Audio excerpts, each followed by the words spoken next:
Welcome to the Daily Beast podcast. I'm Joanna Coles, and I'm the Chief Content Officer of the Daily Beast. And I am Samantha Bee, Chief Content Officer of Matthew McConaughey's tuna salad recipe, which I've been told by Seamus has peas and corn in it.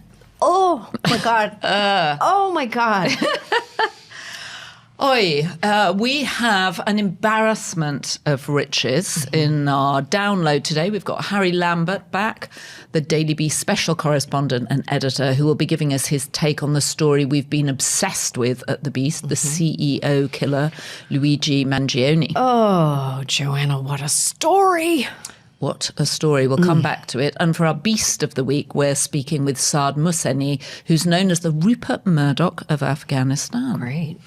But can I just tell you, I've had a nightmare day just getting here this morning. I'm sort of, I'm sweating. Normally you talk about sweating, but I'm overdressed. It's 60 degrees out there, but I dressed as if it was 26 degrees. Yes. There is a story that haunts me, which is, I think, an apocryphal story of a woman who was pulled out of the Thames, the River Thames in London, having jumped off Waterloo Bridge. And she's fished out. She's still alive. She's in a Chanel suit. She's still clutching a little briefcase, and they say to her, "Why did you do it? Why did you jump? What's going on in your life?" And she went, "I just couldn't get a cab."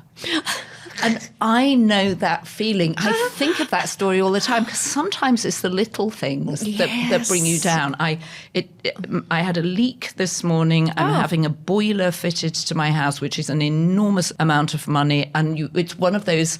You know, you spend a lot of money on something that you feel no benefit for. It's not like getting a fabulous new coat or something. And you're wearing, it's 60 degrees out, and you're wearing a leather skirt. I'm wearing a leather skirt, and I was wearing a huge shearling coat. And I got here, and literally I felt like one of those potholes in New York where it's just steam coming out of everything. God, you're a swamp right now. You've got to get home. You've got to get home and put on a silky robe. I do. I don't have a silky robe, but I need a silky robe. Okay. Speaking of silky robes, we went to another fancy party together, and we have to tell people about it because one of the greatest things that I have ever personally experienced as a human being happened at that party. It was really fun. Though I will say, I was expecting you to turn up in what you'd said to me was your Dries Van Noten new jacket. I did. I bought a new jacket that was perfectly, like the suggested attire was cocktail festive cocktail.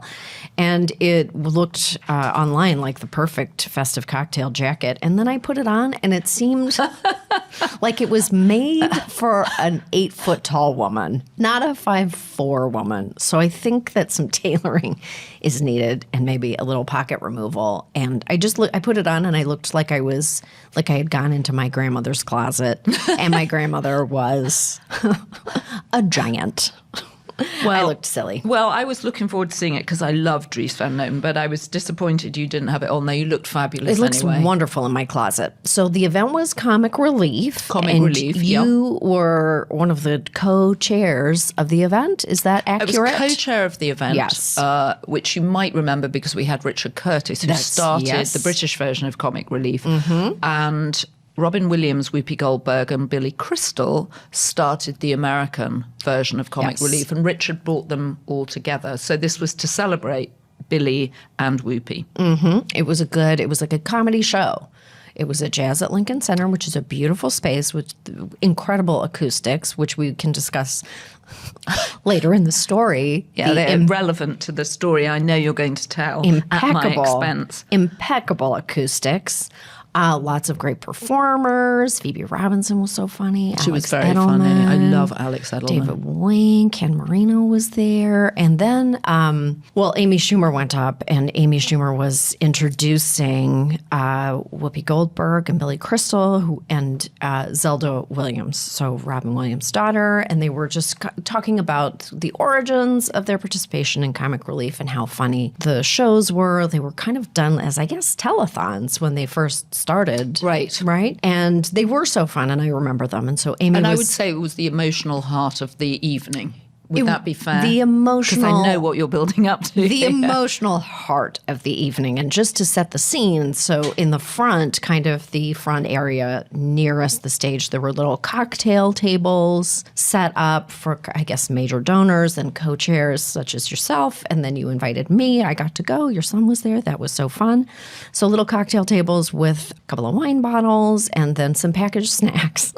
Some packaged snacks. Some fun packaged... Because the goal was not to waste money on a big dinner, but to have a live show, to keep the audience super engaged. So Amy went up, and Amy was really funny. And very funny. Very funny. And then she kind of transitioned to the part of her speaking that was the tribute part. And so she was talking about her comedy heroes, Whoopi and Billy Crystal, and of course Robin Williams, now deceased, so tragic.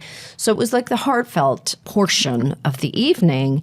And then and what happened, Joanna? If you can just describe, and then I'll try to. I have a package of chips I noticed in front you bought. of me. I noticed you bought an accessory with you. I did bring an accessory. There were packets of roasted root vegetable chips on the table. Can I just say it's very chic packaging? Very chic packaging. Delicious chips. That's great. So I want to just describe. And we were at table 12. And then at some point and during we're sitting right underneath Amy Schumer. Underneath Amy. And if you could just, so everybody's got these open packets of chips. If you wouldn't mind just delivering something heartfelt to me, and I'll just sort of, dramatize. I want to pay homage to these extraordinarily important comedians who gave me my... So for people who are listening but not watching, Sam is doing what, in fact, one of my guests was doing at the table, which was to suddenly crack open a bag of chips and start chomping through them. Literally chomping through them. Chomping them. It was... Hence the acoustics. Honestly, I felt like I was... in a Mr. Bean sketch. I felt like someone was eating chips at my funeral. Right. It was very funny. And it was so funny. And of course, Amy, just surveying the audience, but she didn't have to look too far because we were sitting right underneath her, said, is somebody fucking eating fucking chips at table 12? And in fact, somebody was. Somebody was eating chips. You could hear them in the back. I'm sure. I have to survey because I knew a couple of people who were sitting further back. I'm going to ask them if they could hear the chips, and I believe they could. It was like an earthquake. I think they could, and then she asked us what kind of chips. And then you said, they're roasted vegetable chips. And then she did an impression of you and said, what did she say? She said, I'm being fucking heckled by Judi Dench. By Dame Judi Dench, Dame I think. Judi Dench. It was very funny. It was very funny. And truly, I would just like to say that, to point out that I'm such a nice host that I was actually taking the fall for my guest who was eating the chips. You very kindly took the fall. Because she went under the table with embarrassment.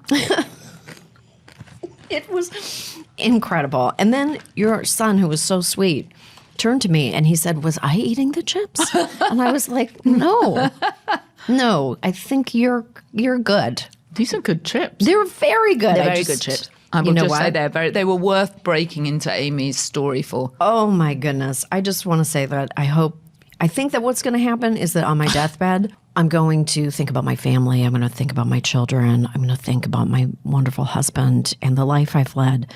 And then it is possible that I'm also going to think about when those chips were eaten, when Amy Schumer was talking. That is highly possible. I will never do it again. I will never have bags of chips on the table again when we are paying homage to the great Robin Williams, the great and late Robin Williams, Whoopi Goldberg, and Billy Crystal, who I have to say looked fantastic. I thought Billy Crystal looked incredible. Whoopi looked great too, but Billy just didn't look as old as I thought he would look. And Zelda was really funny too. Zelda was very moving and funny. Very moving and funny. It was a great, great evening. It's a great cause. They do incredible work. And you have provided me with literal hours of amusement. And so I thank you for inviting me to these things. Please don't stop inviting me just because I think I have another one for you coming up. I think we're going to go to a mind reading evening. Oh my God. I'm dying to know what's in there, Sam. I'm dying to know what's in your mind. I'm going to prep the guy that he may need extra fortitude. He needs to drink 2 full sugar Coca-Colas before he reads our minds. He does. He does. Fantastic. I'm going to finish this bag of chips in the break.